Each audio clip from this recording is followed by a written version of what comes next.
Oi, gente, tudo bem com vocês?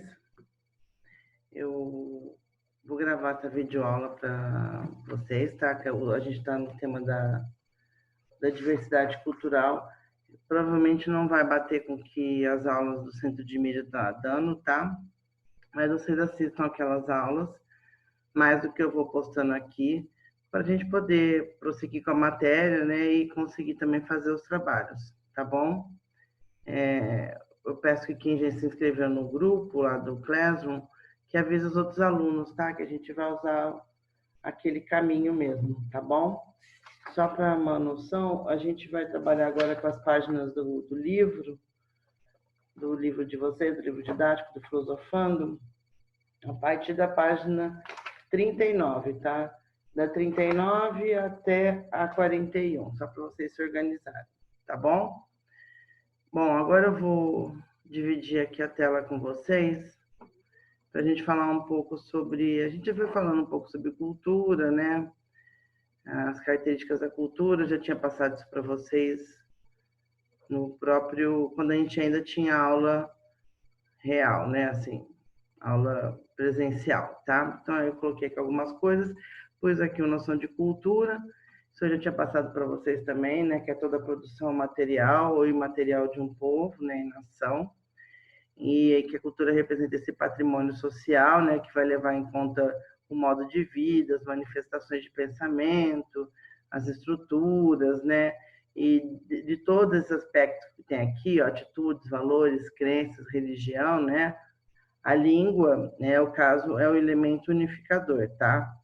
Para você ter uma unidade cultural, você precisa ter uma questão da língua bem solidificada, tá? Pus também aqui um conceito, né, do Edward Taylor, que cultura é todo aquele complexo que inclui conhecimento, crenças, a arte, a moral, a lei, os costumes e todos os outros hábitos e capacidades adquiridos pelo homem como membro da sociedade. Então, nesse sentido, cultura é o que vai criar as capacitações, né, as produções para a gente poder viver em sociedade, tá? A gente nunca fala em uma cultura, você fala em culturas, tá? Uma cultura não pode se sobrepor a outra. Quando você tem isso, essa sobreposição, você vai esbarrar no que a gente chama de etnocentrismo, né? Quando uma cultura se julga superior à outra e por causa disso ela acha que ela pode dominar, escravizar, inferiorizar, tá? Ou pode também trabalhar na ideia da xenofobia, que é a aversão a estrangeiros, né, e a cultura deles, certo?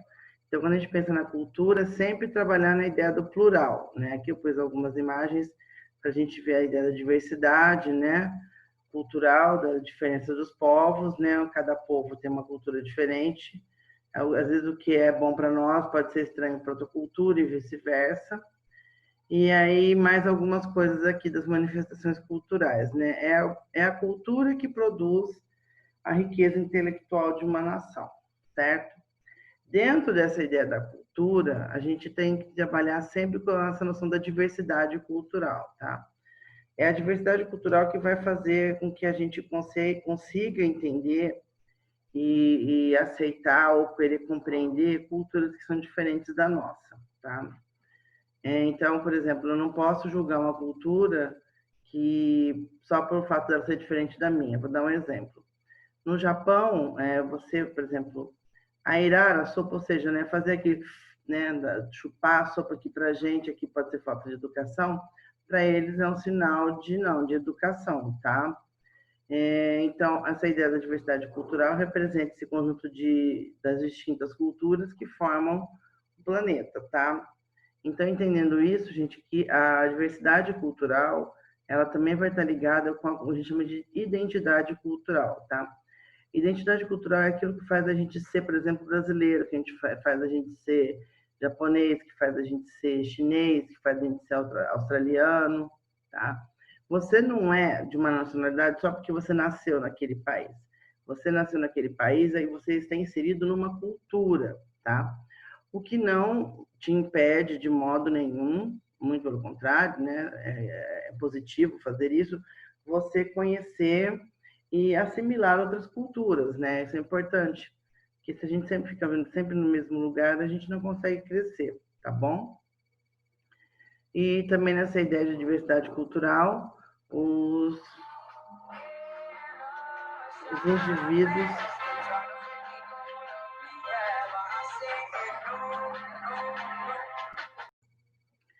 Então, voltando, gente, aqui que eu estava falando para vocês sobre a questão da diversidade cultural, tá? Só retomar aqui o PowerPoint. Então, desse aspecto aí da diversidade cultural, o mais importante é que ela ajuda na construção, na formação do que a gente chama de identidade cultural, certo? Bom, e nesse sentido ainda, eu vou comentar aqui com vocês um pouco sobre essa obra aqui, ó, O Enigma de Caspar Hauser, tá? Esse filme, ele é uma obra, né, de ficção, mas ele foi inspirado num fato real, aonde o personagem que é esse aqui, o Caspar, né, ele fica preso durante a vida toda dele. E ele quando ele não consegue andar, ele não consegue, ele fala, sabe poucas palavras, tá? É um filme alemão. E aí, quando o Caspar é levado para o convívio em sociedade, ele começa a questionar uma série de coisas, entendeu?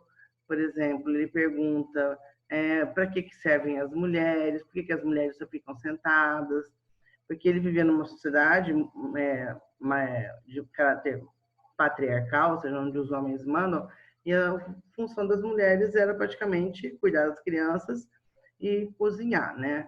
Então, o Casper vai ter um conflito porque ele não foi criado numa cultura, ele tem uma visão diferente das coisas, tá? E nesse sentido, quando a gente fica isolado culturalmente falando, a gente tende a não entender o porquê das coisas, tá? É só um adendo. Esse filme tem na Netflix, né? Netflix não, tem no YouTube, tá? É um filme muito interessante, né? É um filme que vocês com certeza não estão acostumados a ver, mas se alguém tiver curiosidade de assistir, é bem legal. Mostra a vida do Casper e ele nesse conflito de querer ser inserido numa coisa que não cresceu com ele, tá? E, por fim, a gente tem aqui a última parte, a Sociedade da Informação, que trabalha com essa ideia da tecnologia, né, dos instrumentos tecnológicos, das mídias em geral, que a gente não vive sem isso, né? Aliás, nós estamos tendo uma aula porque a gente tenha essa possibilidade, tá? E atrelado com essa Sociedade da Informação, vem a chamada Sociedade do Conhecimento, tá? Onde a nova possibilidade de ascensão do indivíduo é justamente o saber, tá? Se troca aquela ideia da experiência pela ideia do saber. Então, essas duas sociedades, da informação, que vem aí no começo do século XX, com todos os aparatos tecnológicos chegando ao que a gente tem hoje, e a sociedade da informação, que tem essa concepção de usar o conhecimento como uma nova ferramenta de trabalho, né? Aquela ideia de sai o músculo, a força física, mais especificamente falando, e entra a ideia da força intelectual. Infelizmente, a gente vive num país, né, que a nossa sociedade do conhecimento está deixando a desejar, né? Mas a ideia é essa, né? Que todos os países que se desenvolveram, estão se desenvolvendo, têm usado isso, tá bom? Então, a aula de hoje foi sobre essas questões. Eu espero que vocês tenham gostado, achado interessante, e eu vou postando mais aulas para vocês, certo? Obrigada, pessoal.